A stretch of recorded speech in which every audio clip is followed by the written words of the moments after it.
Welcome back to Scrubs and Sirens. I'm Michelle. I carry the badge. And I'm Lisa. I carry the stethoscope. Today we're talking about how two grown women over 50 somehow turned into paranormal road trippers. Nobody saw this coming. Not even us. One day we're discussing kids, ice packs, and felony offenders The next day we're driving across Texas looking for ghosts. with snacks. The snacks are critical. But our story begins with our friend Dakota Lawrence. Dakota is directly responsible for all of this nonsense. He was speaking at a paranormal event at the Logan Mansion in Shreveport. And we thought, that sounds fun. Because apparently at our age, we're no longer afraid of ghosts. We're afraid of our knees sounding like Rice Krispies and wrinkles. Exactly.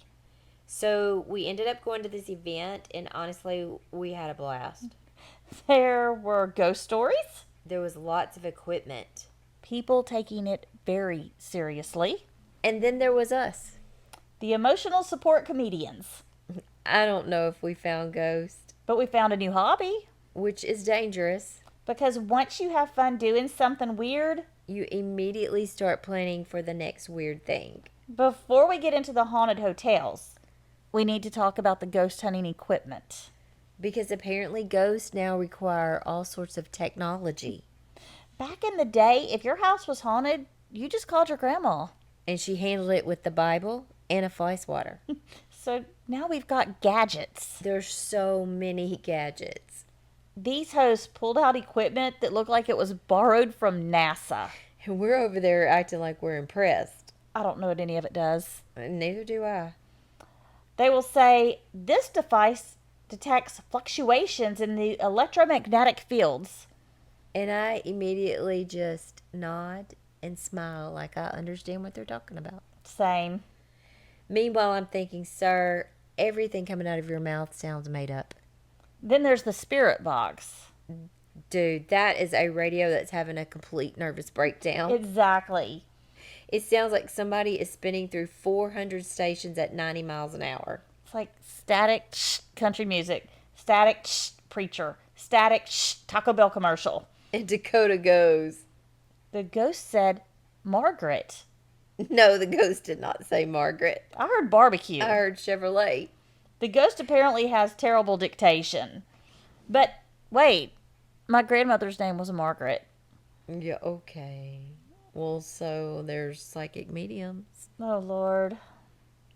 I love Dakota, but watching him work is absolutely fascinating. He walks into the room and says, I'm sensing an older gentleman. Sir, this house was built in 1875. Of course, there's an older gentleman. That's all they had back then. Everybody's an older gentleman. Or a woman named Margaret. Margaret has been haunting America since 1842. Margaret is exhausted, Michelle. She needs a vacation. If I die and I spend eternity talking to tourists, girl, I'm going to need you to file a complaint. Okay, but now look, here's the thing. Okay, we're joking. But Dakota has actually told us some things that were actually spooky accurate. It's the kind of accurate that will make you feel uncomfortable The kind that makes you stop laughing. for about 10 seconds. And then we're back to making jokes. Because one time when I spoke with Dakota, he was telling me about my dad who had passed away years ago. And he said that your dad was in the service. And I said, yes, he was. And he said, but he was in a war. And I said, no, he was not. And he said, yes, he was. I said, he absolutely was not. And he said, yes, he was. So we finished our argument. I let him think he was right. But when I got home and I was telling my mom about it, my mom said, yes, your daddy was in the Korean War. I had no idea. Oh, wow. So he was right. He was right. That's spooky. Yes, it is. Louisiana is basically one huge, giant haunted house, don't you think, Michelle? Yeah, because we don't even question weird things. No. Someone from another state says, like, I think my house is haunted. Louisiana people say, with which ghost? Describe him. Does he pay rent? Has he always stood in that hallway? Did Momo know him? You can't throw a beignet in Louisiana without hitting a haunted building. every plantation, even especially the myrtles. Yes, yes. Which is that's a really cool one. Every hotel Half of the restaurants. and probably at least 3 Waffle Houses. Yeah, the Waffle Houses. And Louisiana ghosts are different. They're very different. Texas ghosts are like, ooh, beware. Louisiana ghosts are like, baby, come sit down and let me tell you what happened in 1973. Because Louisiana ghosts are Yes, storytellers. they are, and they're probably feeding you gumbo while telling that story. You know, the truth is, though, we have learned a lot about Louisiana history from the ghost tours. Absolutely. We've talked about the Civil War. Yellow fever outbreaks, especially in Shreveport. Yes, the riverboat history. Old hotels. And you know, New Orleans alone could fill probably 50 podcast episodes. And probably has enough ghosts to start their own HOA. But look now, in all seriousness, Yes. I was working in New Orleans at a COVID site back in 2020. I remember. And actually, I did have a real bad experience at a store located on Decatur down there. Okay. Me and a couple of our friends, we were going through the town, and we came upon the store. And my friend, she didn't want to go in. She stood on the sidewalk.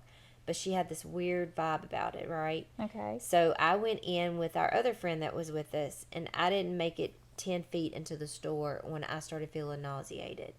I immediately left, and it took me about 30 minutes to feel myself again. Weird. And my friend who didn't want to go in, she was like, "You were like ashy. You look horrible." And I was like, "I feel I'm going to throw up."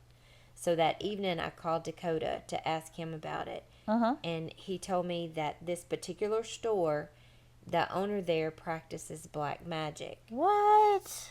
Yeah, Ew. yeah.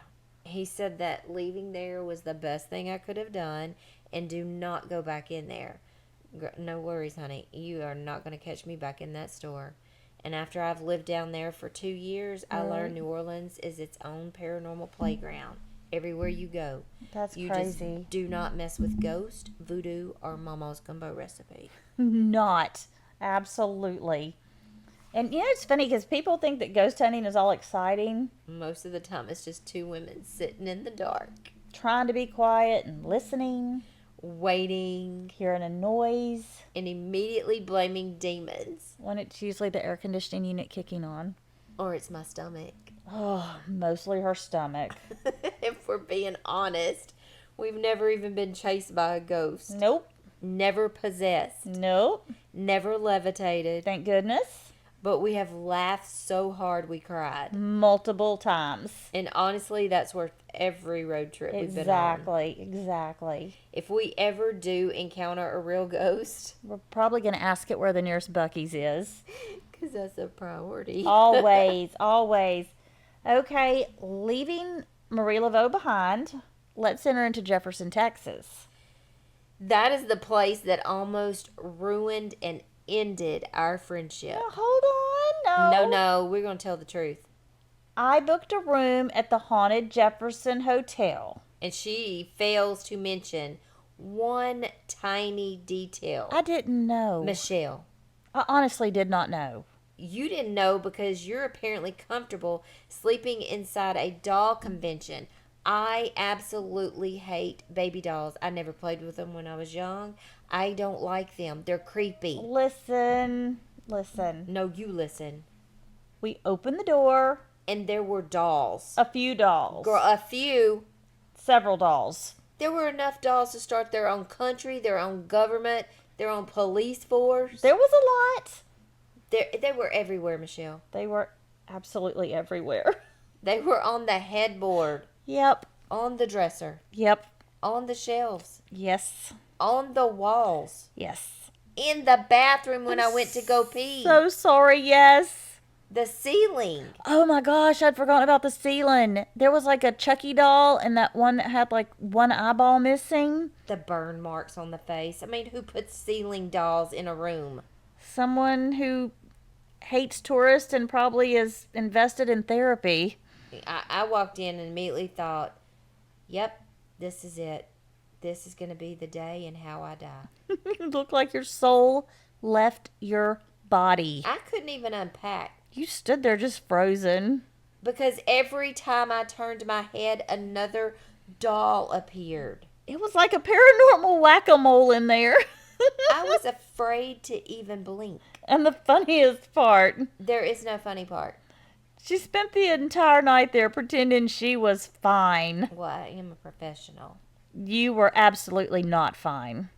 I didn't even sleep. I think you slept with one eye open, kind of like that baby doll that was on the That ceiling. is not funny. You checked that room more often than the TSA. It was great. Girl, if one of those dolls moved, because I'd already turned their faces to the wall. I know. But if one of those dolls moved, girl, not even 6 inches, I don't even care. I was going to be catapulting myself out the window and gone. Oh my God, to this day, I still laugh And, so hard at that. It's not funny. It's still not funny. And to this day, I still check hotel photos before Michelle books. This is just like a road trip therapy though, and the thing about these trips is they have become less about ghosts And more about friendship. and road stacks. Mostly the road snacks. We talk about everything: Kids. work, Life. men, Yeah, those for about 7 seconds. and then we're over it. And we were back to eating our snacks. But you know, after Jefferson, Lisa decided revenge was necessary. It was justice. It was revenge. It was justice. So she books us a trip to Mineral Wells, Texas. That is one.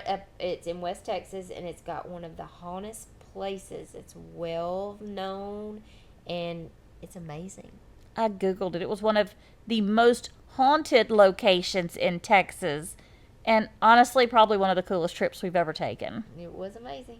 We did get to meet some TV personalities. And these are people that we have seen on paranormal shows on like Travel Channel. The house was cool, but the host, Tim Woods, Scott Delilah, Patrick Langdon, these men hosted shows like Ghost Town Terror and It Feels Evil. They are like just Travel Channel, paranormal. Investigators. Oh, they're the best. They are the best. The atmosphere in that place though was thick. Did you feel it? Oh, yeah, absolutely. But we had holy water and we were ready for them. And we were determined to experience something paranormal.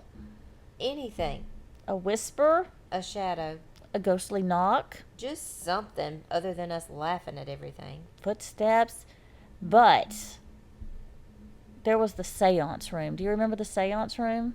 I do remember the famous seance room. That is where one-eyed whoever the gambler dude that he sat around and played poker, and we had to sit around and play poker. Remember? I do remember. We had Tim Woods in there with us, and we were sitting quietly We were trying to be serious, for once. which is a rare occurrence when we're in these places. And then suddenly, what happened, Lisa? There was a growl. A legitimate growling sound. Everyone heard it. The host hears it, I heard it, and it was recorded. So Michelle and Tim start looking around after this growl happened. And Tim says, "Did you hear that?" And Michelle said, "I heard that." "Lisa, did you hear that?" And I'm like, I am doing everything in my power. And I said, "Oh my God, I did hear that." And I'm trying to determine if we've contacted something from another dimension, if we've opened a portal to hell. I don't know what's going on, but it is super uncomfortable. And I'm about done at this point. And y'all know I know immediately what happened. I didn't. Michelle looked ready to become famous on Ghost Hunters. I wasn't going to go on that show. I was going to pick another one, but, Paranormal Survivor or something. But I really thought we had captured evidence. No, ma'am.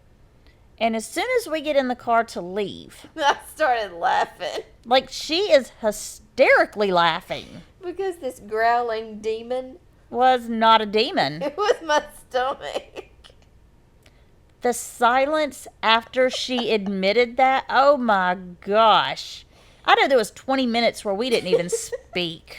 Look, they only fed me that one piece of pizza. We spent 2 hours looking for a ghost, and you let me believe it. Girl, that spirit, ghost, whatever, was my low blood sugar. A medical emergency, but not a paranormal one. That was my nurse diagnosis. That case was closed. People ask us all the time why we keep doing these trips. Because they're fun. Because we make memories. But they're sometimes ridiculous. But yes, we are making memories. And because at our age, we're finally doing things just because they sound fun. Nobody's asking permission. Nobody's checking with the husband. Nobody's worried about looking silly. We're chasing ghosts and drinking our coffee. Living our best middle-aged feral lives. So if you ever thought about taking a road trip, Take it. visit that haunted hotel. Eat the pie. Buy the souvenirs. Laugh until your stomach hurts. Hopefully not enough for people to mistake it for a demon. Only you. And if you find yourself sleeping in a room with 100 dolls, Do not talk to your best friend ever again. Call somebody. preferably a priest Or a therapist. or both. Thanks for listening to Scrubs and Sirens, y'all. Where one checks vitals. The other checks warrants, And and both both chased chased ghosts. Don't forget to follow us, comment, and like us. Also, if you have some type of ghost story, we would absolutely love to hear it. We would Yes. really enjoy that. Please share your stories with us. And until next time, we'll see you. Thanks for listening to Scrubs and Sirens.